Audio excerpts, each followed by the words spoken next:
Good evening, friends near and far. This is Santa Claus with you on this November 18th, 2025, bringing you today's stories with a warm heart and hopeful spirit, even as winter approaches much of the world.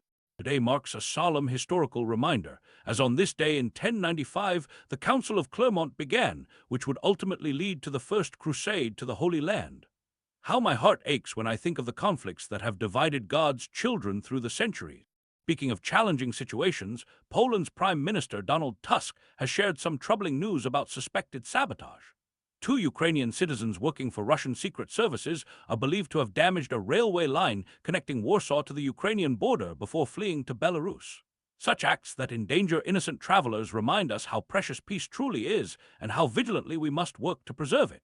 Now, turning our attention to the Middle East, President Trump has announced plans to sell advanced F-35 jet fighters to Saudi Arabia just before meeting with Crown Prince Mohammed bin Salman.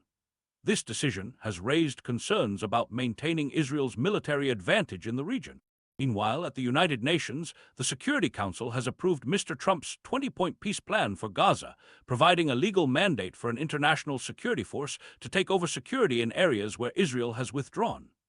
My fervent prayer is that these developments might truly lead toward that new dawn for all people in this troubled region. Meanwhile, across the globe in Chile, voters are preparing for what many call the most polarized presidential election in decades. The runoff will see hard-right José Antonio Cast facing communist Ginette Jara on December 14th.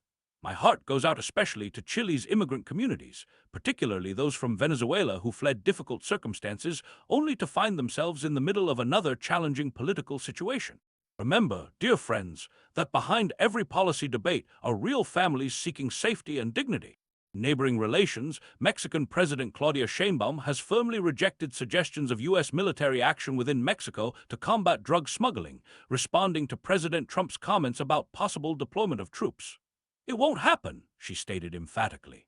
Oh my, how important it is for nations to work together with mutual respect and understanding. Over in Egypt, authorities have annulled parliamentary votes in more than a quarter of first-round constituencies due to electoral violations.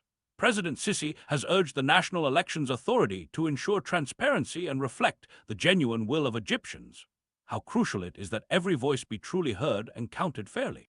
In Russia, air defenses have intercepted two Ukrainian drones headed toward Moscow, causing temporary closures at two major airports.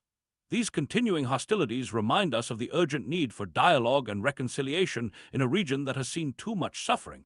On a more hopeful note, about 1,000 doses of an HIV prevention drug called lenacapavir have been delivered to Zambia and Eswatini, marking the first deliveries under a U.S. program to supply this medication to countries with high rates of the virus.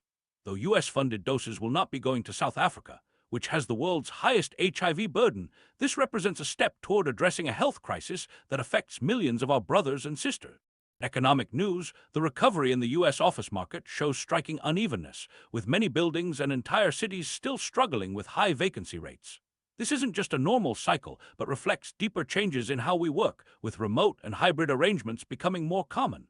Let us remember the small business owners and workers whose livelihoods depend on these shifting patterns. Turning to Argentina, Economy Minister Luis Caputo, once a Wall Street trader, has secured a $20 billion American rescue plan for President Javier Milei's economic reforms. Both Caputo and U.S. Treasury Secretary Scott Bessent were once currency traders and now find themselves guiding government policy. May their efforts bring stability to the Argentine people, who have endured economic hardships for generations.